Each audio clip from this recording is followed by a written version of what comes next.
नमस्कार मित्रों, मैं डॉक्टर आई.पी. सिंह आज आपके लिए एक वीडियो लंबे अंतराल के बाद प्रस्तुत कर रहा हूं, लेकिन आशा है कि वीडियो आपको पसंद आएगा क्योंकि बहुत ही इम्पॉर्टेंट टॉपिक है आप लोगों का। एक कंठ विस्फाई की प्रतीक योजना। लेख लंबा है इसलिए बिना किसी भूमिका के, क्योंकि अपने आप में स्पष्ट भी है। तो चलते हैं। रचनाकार अपने उद्देश्य की सफल प्रस्तुति हेतु अपनी मान्यताओं को प्रभावी, रोचक तथा विश्वसनीय शैली में प्रस्तुत करता है।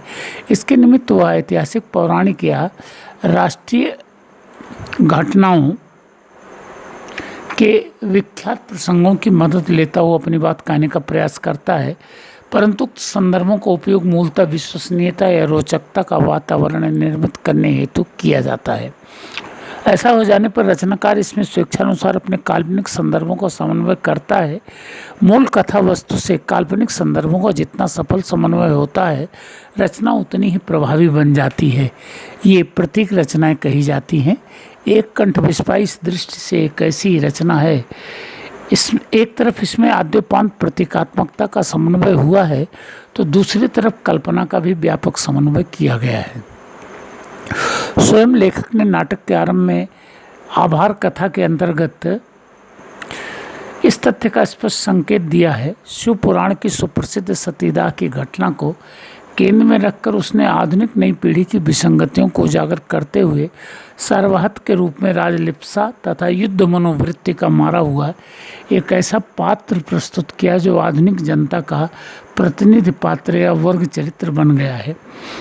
अपने मूल स्वरूप में यह कृति आद्योपांत प्रतीकात्मक है। स्वयं लेखक ने इसके आरंभ में कहा है, एक कंठ विस्फाई मेरा पहला काव्य नाटक। इसकी कथावस्तु के सूत्र एक दिन यूं ही बातचीत के दौरान श्री अनंत मराल शास्त्री ने मेरे हाथों में थमा दिए थे। उसी दिन मुझे लगा कि जर्जर रूढ़ियों और परंपरा के 100 से चिपटे हुए लोगों के संदर्भ में प्रतीकात्मक रूप से आधुनिक पृष्ठभूमि और नए मूल्यों को संकेतित करने के लिए इस कथा में पर्याप्त सामर्थ्य है। इस कृत की पृष्ठभूमि भी प्रतीकात्मक है। सती और शंकर का प्रेम विवाह एवं दक्ष का इस संदर्भ में आक्रोशित होना सांप्रतिक परिवेश में पुरानी तथा नई पीढ़ी के टकराव का द्योतन करता है। इसके साथ ही यज्ञ का आयोजन पुरानी पीढ़ी की सनक सती के आत्मदाह के उपरांत शंकर द्वारा उनकी काया को कंधे पर ढोना, परंपरा और जर्जर रूढ़ियों से चिपके रहने का तथा विष्णु का प्रणाम वाण जिससे शंकर का मोह भंग होता है, सत्य और उदारता का प्रतीक है। इंद्र, वरुण, कुबेर आदि व्यक्तिगत मान अपमान के विचार से शंकर से प्रतिशोध लेने के लिए व्यग्र दिखाई पड़ते हैं। उनकी यह व्यग्रता और प्रतिक्षण युद्ध करने की सनक आधुनिक प्रजातंत्र में विरोधियों के व्यक्तित्व और कृतित्व का पर्दाफाश करती है। वस्तुतः प्रतीकात्मकता इस नाटक की कथावस्तु, चरित्र, योजना, उद्देश्य सभी में है। नाटक में सर्वहत को छोड़कर से सभी पात्र, जो प्रमुख पात्र हैं, वे पौराणिक हैं, किंतु वे अपना एक सांकेतिक या आधुनिक स्वरूप भी रखते हैं। वे किसी न किसी वर्ग के प्रतिनिधि बनकर उपस्थित हुए हैं। इस कारण नाटक का उद्देश्य बहुआयामी हो गया है। इनके मध्य सर्वहत के रूप में एक कंठ विस्फाई का एकमात्र काल्पनिक किंतु बहुत ही सशक्त पात्र या चरित्र प्रस्तुत हुआ है। वह आधुनिक युग की अभागी जनता का प्रतिनिधि पात्र बन गया है, जो अपनी समस्त आस्था और कर्मठता के बावजूद शासन के सूत्रधारों द्वारा लिए गए अनुचित निर्णयों के परिणाम स्वरूप दुख एवं वेदना भरा जीवन जीने के लिए अभिशप्त होती है। दुष्यंत कुमार जी के अनुसार उसमें राजलिप्सा तथा युद्ध मनोवृत्ति का मारा हुआ सर्वहत नाम का एक नया पात्र समाविष्ट हुआ है, जो अनायास उभरकर आधुनिक प्रजा का प्रतीक बन गया है। वह शंकर के साथ साथ इस नाटक की संपूर्ण गतिविधियों का दूसरा भोक्ता बन प्रस्तुत हुआ है। ब्रह्मा जी से युद्ध की मांग करने वाली तथा भाव से जकड़ी हुई जनता का प्रतिनिधि सर्वहत एक पर्यवेक्षक की भूमिका भी ग्रहण करता है। फलता हुआ अच्छी बुरी समस्त माना स्थितियों में प्रस्तुत होता है। कृत्य की प्रतीकात्मकता के विविध संदर्भों के मध्य कुछ प्रमुख संदर्भों का अवलोकन इस प्रकार किया जा सकता है। पहला टॉपिक है पुरानी एवं नई पीढ़ी के टकराव का यथार्थ एवं स्वरूप। आधुनिक युग में विशेषकर आज़ादी मिलने के बाद पुरानी पीढ़ी के लोग नई पीढ़ी की गतिविधियां देख बहुत ही खिन्न हुए और उसे श्रद्धाविहीन, अनुशासनहीन तथा पथभ्रष्ट घोषित कर बैठे। लेकिन इस पीढ़ी के रचनाकारों ने अपनी रचनाओं के माध्यम से इनका प्रबल विरोध दर्ज कराया। इनके पास तर्क थे जिसे लेकर इन्होंने पुरानी पीढ़ी के आरोपों का खंडन ही नहीं किया बल्कि उसे ही जवाबदेही के कटघरे में ला खड़ा किया। इनमें हिंदी के रचनाकारों के मध्य धर्मवीर भारती का नाम अग्रगण्य है। अपने कृत्य अंधा युग के माध्यम से उन्होंने पौराणिक काल के सर्वाधिक भ्रष्ट माने जाने वाले चरित्र अश्वत्थामा के व्यक्तित्व और कृतित्व के औचित्य को सिद्ध करने का एक सार्थक प्रयास किया। इसके उपरांत इस प्रकार की अनेक कृतियाँ प्रकाशित हुई। इनमें प्रस्तुत कृति एक कंठ विस्पाई का नाम उल्लेखनीय है। ध्यान रखें कि आधुनिक युग के ज्ञान विज्ञान के प्रभाव से युवा पीढ़ी में यह अपेक्षा स्थापित हुई कि जीवन की भावी सफलता के लिए मनचाहा जीवन साथी आवश्यक है। लेकिन विसंगति यह थी कि परंपरा से चली आ रही प्रथा अनुसार पुरानी पीढ़ी इसका निर्णय अपने अधिकार में मानती थी। फलता अयोग्य या अक्षम जीवन साथी के कारण बहुतों का जीवन नारकीय बन जाता था। अतः नई पीढ़ी ने प्रेम विवाह के माध्यम से जब इस संकट से बचने का प्रयास किया तो इसे पुरानी पीढ़ी ने अपने अधिकारों को हनन मानकर युवा पीढ़ी को प्रताड़ित करना आरंभ कर दिया। ऐसे में युवा पीढ़ी धैर्य खो विद्रोही बन बैठी। यह यथार्थ शंकर सती के माध्यम से प्रभावी स्वरूप में मुखर हो उठा है। इस संसार के संभवतः ऐसे प्रथम युगल थे जिन्होंने माता पिता की इच्छा के विपरीत प्रेम विवाह किया था। सती की मां बीरणी भी उनके दाम्पत्य जीवन से संतुष्ट थी, परंतु सती के पिता ने इसे अपना अपमान मानकर शंकर को नीचा दिखाने का एक उद्यम किया विराट यज्ञ के आयोजन द्वारा। इसमें देवलोक के समस्त देवताओं, मुनियों तथा ऋषियों को आमंत्रित किया गया, केवल शंकर और सती को छोड़कर। दुर्भाग्यवश सती यज्ञ के आयोजन की सूचना पा पिता के घर जा पहुंची और शंकर के लिए परंपरानुसार सर्वोच्च स्थान की मांग करने लगी। ऐसे में वहां पहुंचे दक्ष ने उनसे सार्वजनिक रूप से ऐसा दुर्व्यवहार कर दिया जिससे व्यथित हो उन्होंने आत्मदाह कर लिया। फलतः कुपित शंकर के गणों ने न केवल यज्ञ को नष्ट किया बल्कि दक्ष को भी समूल विनष्ट कर दिया। किंतु विसंगति यहीं समाप्त नहीं हुई। शंकर इस कृत्य के लिए देवलोक पर इस चेतावनी के साथ आक्रमण कर बैठे कि यदि सती के शव को चेतना न मिली तो वे उसे विनष्ट कर देंगे। वस्तुतः यह सर्वथा अनुचित मांग थी, क्योंकि शंकर स्वयं विनाश के देवता थे, फिर भी वो इस अंतिम सत्य को मोहवश स्वीकार नहीं कर सके तथा यह भी विचारणीय कि यदि सती जीवित भी उठती तो उनका विकृत स्वरूप भोगने योग्य कदापि नहीं रहता। उक्त धरातल पर शंकर का कृत्य सर्वथा अनुचित प्रतीत होता, किंतु सत्य यही है कि भावावेग में विचार शून्यता की स्थिति में व्यक्ति ऐसे अमानवीय या अनुचित कर्म करता ही है। युवा वर्ग तो ऐसी अवस्था में और भी विकट बन जाता है। आज मानव बम के रूप में उसका विरोध कहीं अधिक विकट बन गया है। अतः उचित यही है कि उसकी भावनाओं से इस प्रकार न खेला जाए जैसा कि दक्ष द्वारा सती और शंकर के साथ खेला गया है। यह उल्लेखनीय है कि पुरानी पीढ़ी नई पीढ़ी की अपेक्षा कहीं अधिक अनुभवी होती है। उससे अपेक्षाकृत अधिक संयम की उम्मीद भी की जाती है।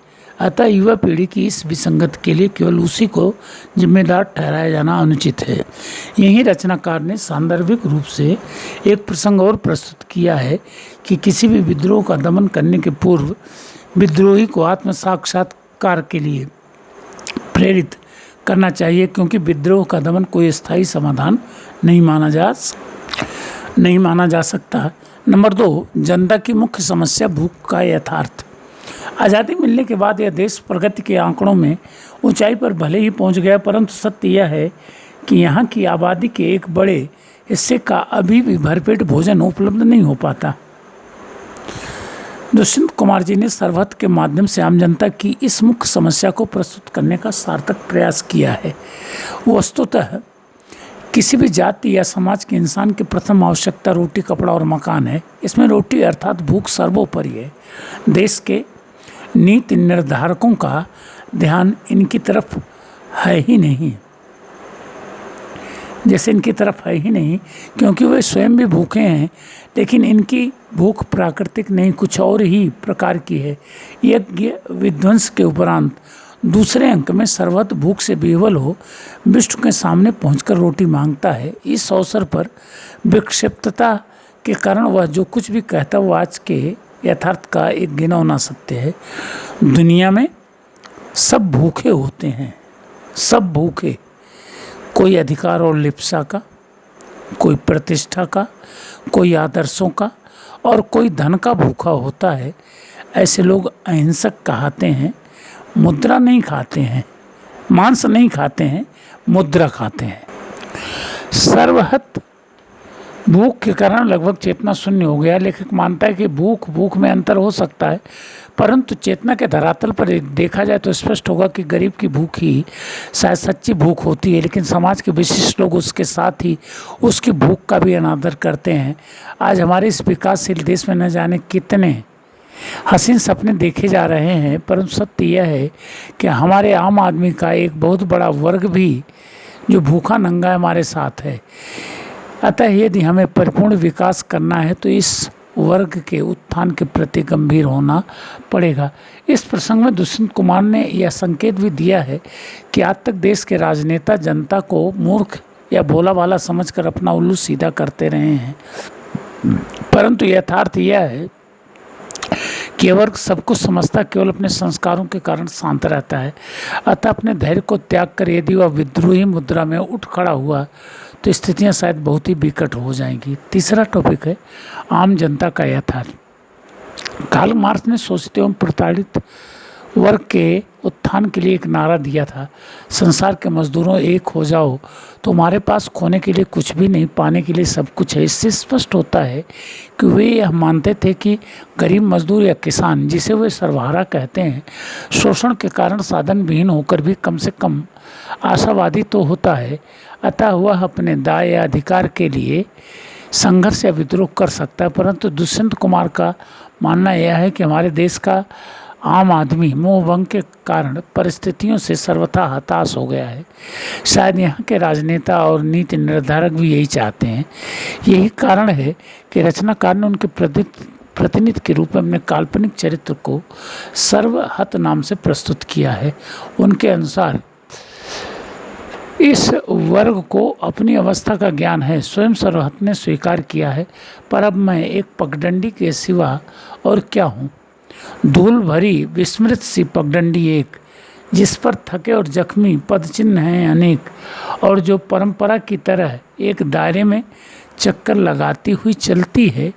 अब तो मैं खेत भी नहीं हूँ, और अगर खेत हूँ भी तो अब मुझ में फसल कहाँ पकती है।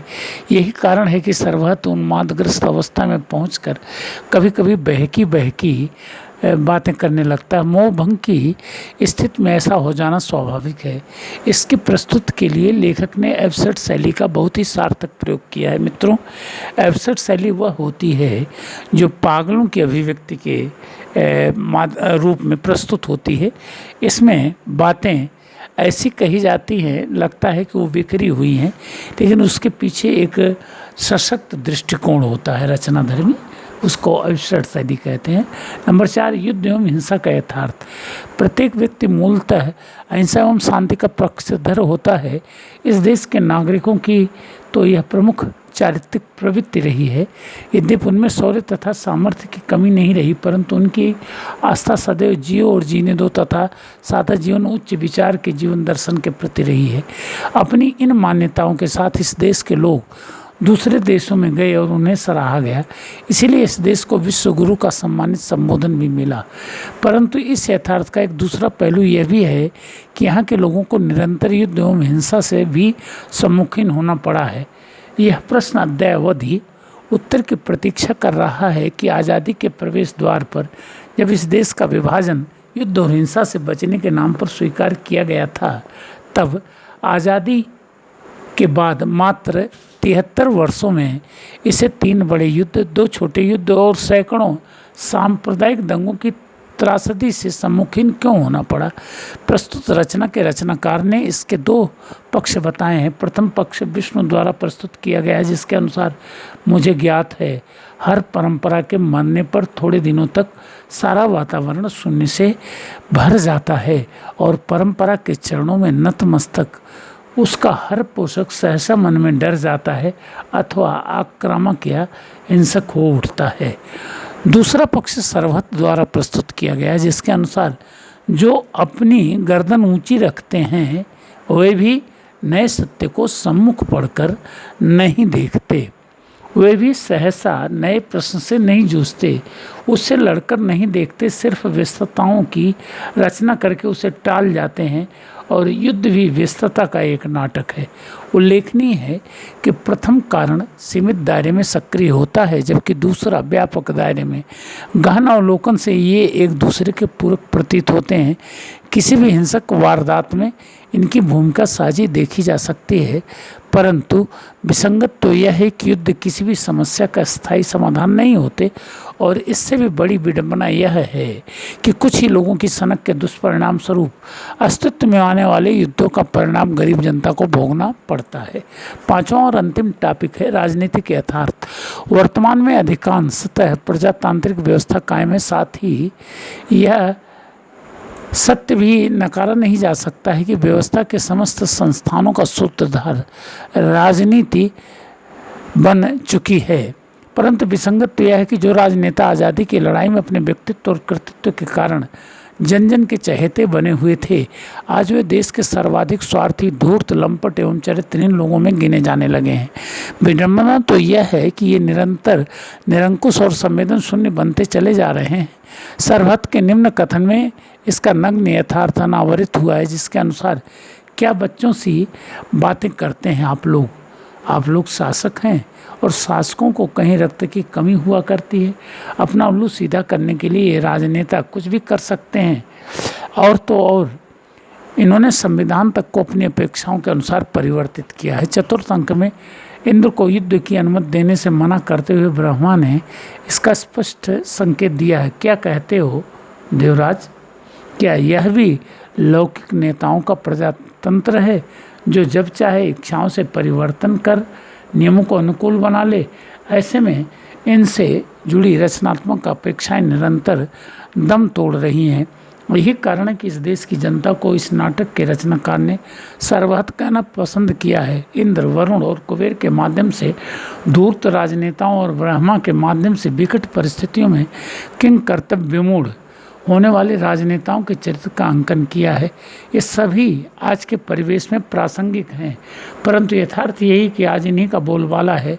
लेकिन रचनाकार की आस्थावादिता ने कृत्य को दुखांत होने से बचाने के लिए विष्णु के चरित्र की अवतारणा की है, जो सांप्रतिक परिवेश में आदर्श चरित्र माने जा सकते हैं। इस प्रकार निष्कर्षतः कहा जा सकता है कि इस नाटक में पौराणिक परिवेश के धरातल पर आधुनिक विसंगतियों का अनावरण ही इसका मुख्य उद्देश्य। यही कारण है कि यह कृत्य आद्योपांत प्रतीकात्मक बन गई है। इसके अंतर्गत रचनाकार ने सांप्रतिक परिवेश के अनेक विसंगतियों का बहुआयामी चित्रण किया है और विशिष्टता यह है कि उसकी संवेदनाएं आद्योपांत प्रभावित करती हैं। आज की युवा पीढ़ी और गरीब जनता के प्रति संवेदना व्यक्त करने वाली इस कृति का यथार्थ लेखक की एक अन्य कृति साय में धूप में संकलित उनकी इस गजल का प्रतिरूप माना जा सकता है। एक दरिया है यहाँ दूर तक फैला हुआ, आज अपने बाजुओं को देख, पतवारे न देख। वे सहारे भी नहीं, अब जंग लड़नी ही है तुझे। कट चुके जो हाथों में तलवारें न देख। राख कितनी राख है चारों तरफ बिखरी हुई, राख में चिंगारियाँ ही देख, अंगारे न देख। तो थैंक यू मित्रों, आशा है कि आपको ये नोट्स पसंद आएगा। पसंद आए तो इसे लाइक करें, सब्सक्राइब करें और अपने मित्रों को भी